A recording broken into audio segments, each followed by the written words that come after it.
વડોદરાની પારુલ યુનિવર્સિટીને મળી છે બોમ્બથી ઉડાડવાની ધમકી ભર્યો મેલ મળતા કેમ્પસમાં દોડધામ મચી પોલીસ, બોમ્બ સ્ક્વોડ અને ડોગ સ્ક્વોડ પહોંચી ગયા છે। વિદ્યાર્થીઓ અને સ્ટાફને બહાર કઢાયા છે। કેમ્પસમાં સર્ચ ઓપરેશન શરૂ કરવામાં આવ્યું। પોલીસ દ્વારા સમગ્ર મામલે તપાસ શરૂ કરવામાં આવી છે। મહત્વપૂર્ણ સમાચાર, વડોદરાની પારુલ યુનિવર્સિટીને મળી છે બોમ્બની ધમકી। બોમ્બથી ઉડાડવાની ધમકી મળી છે। ધમકી ભર્યો ઈમેલ મળ્યો છે પારુલ યુનિવર્સિટીને। કેમ્પસમાં દોડધામ મચી ગઈ છે। બધા જ વિદ્યાર્થીઓને બહાર કાઢવામાં આવ્યા છે।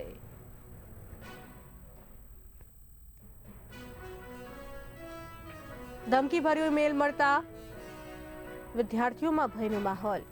બોમ્બ સ્ક્વોડ, પોલીસના ઉચ્ચ અધિકારીઓ ઘટના સ્થળે આવી ગયા છે। ચેકિંગ હાથ ધરવામાં આવી રહ્યું છે। અહીંયા આ સાથે વધુ માહિતી આપવા માટે અમારા એસોસિએટ એડિટર ઉમંગ સોની જોડાઈ ચૂક્યા છે। ઉમંગજી, વડોદરાની પારુલ યુનિવર્સિટીને બોમ્બથી ઉડાડવાની ધમકી ભર્યો મેલ મળ્યો છે, શું કહેશો? સરકાર તમને જણાવી દઉં કે કેટલાક લાંબા સમયથી ગુજરાતમાં સ્કૂલ હોય, કોલેજો હોય, હોસ્પિટલો હોય કે કોર્ટ સંકુલ હોય, એના બોમ્બનો ધમકીનો સિલસિલો ચાલુ રહ્યો, યથાવત રહ્યો છે। સુધી બંધ થયો નથી। આરોપીઓ પકડાયા છે। 2 આતંકી આરોપી પોલીસે પકડ્યા છે, પરંતુ આ જે મેલનો હુમલો, જે મેલ મારફત ધમકી આપવાનો જે વાત છે, જે પણ યથાવત રહી છે। પણ તમે જણાવી દઈએ કે પારુલ યુનિવર્સિટી ગુજરાતની એક નામાંકિત યુનિવર્સિટી છે। તેમાં 65,000થી વધુ વિદ્યાર્થીઓ હાલ અભ્યાસ કરી રહ્યા છે। તેમાં 29 રાજ્યોના અને 75 દેશના વિદ્યાર્થીઓ અભ્યાસ કરી રહ્યા છે। જેવો મેલનો મેસેજ મળ્યો, તાત્કાલિક એસઓજી, એલસીબી, ગ્રામ્ય પોલીસનો મોટો ખડકલો ત્યાં આવી ગયો। 65,000 વિદ્યાર્થીઓને આખી કોલેજ ખાલી કરાવી। તમે ખાલી વિચાર કરો કેટલો સમય લાગે। આ વિદ્યાર્થીઓમાં ગભરાટનો માહોલ છે, અધ્યાપકોમાં ગભરાટનો માહોલ છે, સ્ટાફમાં ગભરાટનો માહોલ છે। હાલમાં પારુલ યુનિવર્સિટીનું ખૂણે ખૂણાનું ચેકિંગ ચાલુ રહ્યું છે। પારુલ યુનિવર્સિટી એક મોટો વર્ગ વિસ્તારમાં ફેલાયેલી યુનિવર્સિટી છે। સંભવિત સહજ સુધી કોઈ એના મેસેજ આવી શકે છે કે દર થ્રેડની જેમ કે આ બી ફેક મેલ હતો, પરંતુ હાલના સંજોગોમાં પારુલ યુનિવર્સિટીમાં તમામ વિદ્યાર્થીઓને બહાર કાઢી અને પોલીસ દ્વારા અને જે એસઓજી દ્વારા અને બીજા પોલીસ અધિકારી દ્વારા સઘન ચેકિંગ ચાલી રહ્યું છે।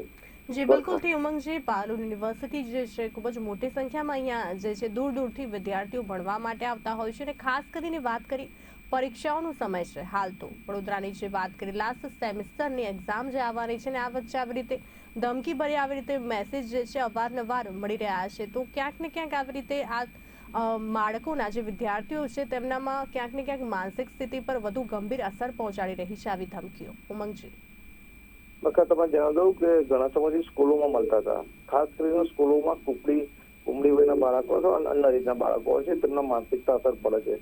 પરંતુ જે કોલેજમાં જે વિદ્યાર્થીઓ ભણતા હોય છે, પુખ્ત વયના હોય છે, તેમને ખબર હોય છે કે મોટા ભાગના મેલ થ્રેડ હોય છે। અત્યાર સુધીમાં જેટલા પણ મેલ આવ્યા, કોઈ પણ જગ્યાએ કોઈ પણ આવી કાર્યવાહી થઈ નથી જેથી જાનમાલનું નુકસાન થાય। પરંતુ પોલીસ સાવચેતીના પગલા રૂપે જે તે વિસ્તારમાં થ્રેડ મળે છે કે આ તમારી હોસ્પિટલ હોય, કોલેજ હોય, સ્કૂલ હોય કે કોર્ટ હોય, એમાં બોમ્બની ધમકી છે, તેના માટે તેઓ ખાલી કરાવે છે અને સઘન ચેકિંગ કરે છે।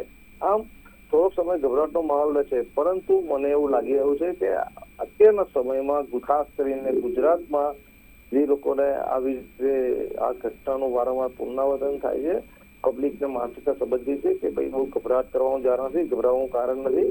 આ એક મોટા ભાગે થ્રેટ મેલ હોય છે અને પોલીસ એનું કામગીરી કરી અને સમય જતા કલાક, 2 કલાક કે 4 કલાકમાં જો સઘન ચેકિંગ થઈ જતું હોય તો પાછું પૂર્ણ રીતે કામગીરી ચાલુ થઈ જાય છે। જી ઉમંગજી, અમારી સાથે જોડાવા બદલ આપનો ખૂબ ખૂબ આભાર। તો હવે પારુલ યુનિવર્સિટીને મળી છે બોમ્બથી ઉડાડવાની ધમકી ભર્યો મેલ મળ્યો છે। આ બાદ પોલીસ ટીમ દ્વારા ચેકિંગ અહીંયા કરવામાં આવી રહ્યું છે।